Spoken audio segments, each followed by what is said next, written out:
All right, listen up, folks. All three stories today are really, really good.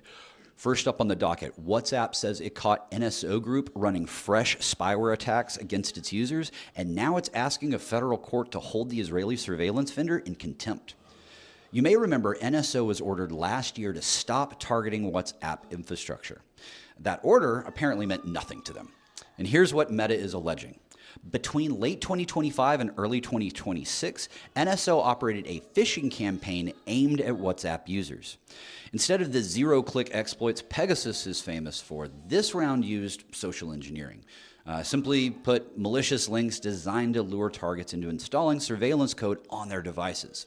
Now, Meta's security team identified the activity, blocked the infrastructure, and then traced it back to NSO operators. The data at risk here is the usual Pegasus payload, so full device compromise. That means message content, photos, contacts, location data, microphone and camera access, and stored credentials. Yeah, if you think about it, anything on a fully infected device is in-game. So that means encryption apps like WhatsApp, Signal, banking apps, password managers, everything, again, is fair game. Now, Meta hasn't given a precise victim count for this campaign, but NSO's customer base skews towards government clients, and the historical targeting pattern hits journalists, dissidents, lawyers, and political opposition figures. Yeah, geography tends to follow wherever those clients want to spy. Now, as far as the response, Meta has filed a contempt of court complaint in the Northern District of California, and they want the court to enforce the existing injunction, impose penalties, and stop further attacks.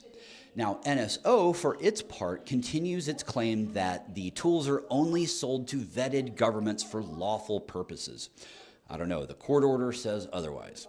So, if you're a high-risk user, a journalist, activist, lawyer with sensitive clients, or anybody in politics, you want to turn on the lockdown mode on iOS or the equivalent hardening on your Android device. You'll also want to keep your OS patched within 24 hours of release. Also, don't click unsolicited links, even from contacts you know, and assume any device older than 2 years is burned. It's really much more harder to defend. All right, let's move on to our next story. Speaking of badass features from Apple that you probably didn't know about, Apple just announced a brand new feature that does something that password managers have been promising for years and never quite fully delivered. So at WWDC 26, Apple unveiled an Apple Intelligence feature that automatically rotates your weak and compromised passwords without you lifting a finger. Yeah, it ships with iOS 27 and it runs inside Safari. And this is how it works. So when Safari autofills a saved password, Apple Intelligence checks it against known data breaches and its own password strength rules.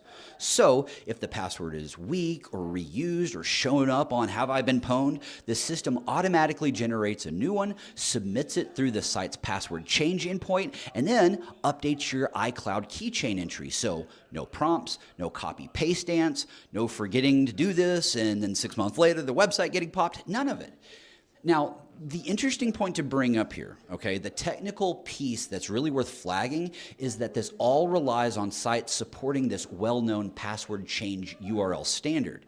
Apple has been pushing this spec for years, so sites that don't implement this won't get automatic rotation. So again, I would expect that coverage at launch is going to be a bit sketchy. Expect the big providers to follow suit, and then immediately after, I think you'll find more services joining. But again, you'll first get the big providers, and then you might find the smaller services silently fail at first. But yeah. Anyways, Apple says that this rotation happens on device with the breach matching done through its existing password monitoring service. So no new telemetry according to the announcement, which is really cool. So if you're running iOS 27, when it drops, turn the feature on in passwords and settings, okay?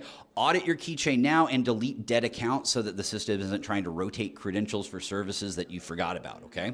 Also, check Have I Been Pwned for your main email address, and if you're still reusing that one password across sites, you're an idiot. All right, and in our last story of the day, Reverse engineers and malware analysts are the target this week, and the bait is the exact tooling that they use every day. Attackers are cloning the download pages for Ghidra, dnSpy, ILSpy, and a handful of other free reverse engineering utilities, and then serving up Trojanized installers that drop Remus stealer, crypto clippers, and loaders that pull down whatever payload the operator wants next. And here's how it works. The fake sites are pixel for pixel copies of the real project pages, often ranking higher through sponsored search results or typo squatted domains than the real repos themselves. Yeah, you click the download, you get a working copy of the tool, but you also get a secret payload quietly running in the background. Now, because the legitimate binary launches as expected, nothing really feels off here. In the attacks we're researching, I'm typically seeing Remus stealer is the headline payload mostly. This tool scrapes browser credentials, session cookies, cryptocurrency wallet files, and saved tokens. If you're not familiar with crypto clippers, they're a new malware variant that we're starting to see. And this watches your clipboard and then swaps any cryptocurrency wallet address with one that the attacker controls.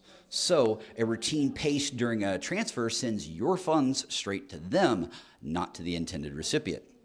And loaders, they're like Pandora's box here. Once you get one loaded on a box, the operator can basically stage whatever they want. So from ransomware to a full backdoor. So let's think about it here. Who all is in the affected radius? Well, security researchers, malware analysts, .NET developers, even CTF players, really anybody who searched for these tools and didn't double check the domain. If you think about it too, this is a lot of high value targets we're talking about. I mean, stolen credentials from a researcher's machine can roll straight into corporate networks, vendor portals, and source code repositories.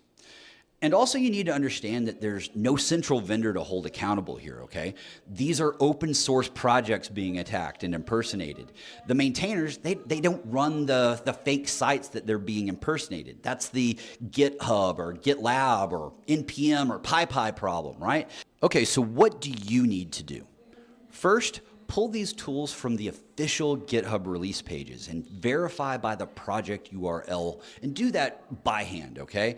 Also, check published hashes before running anything.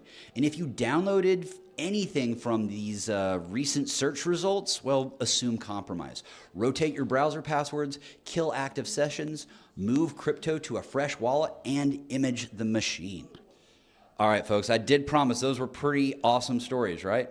That about wraps up today's stories. This is Andy Thompson signing off.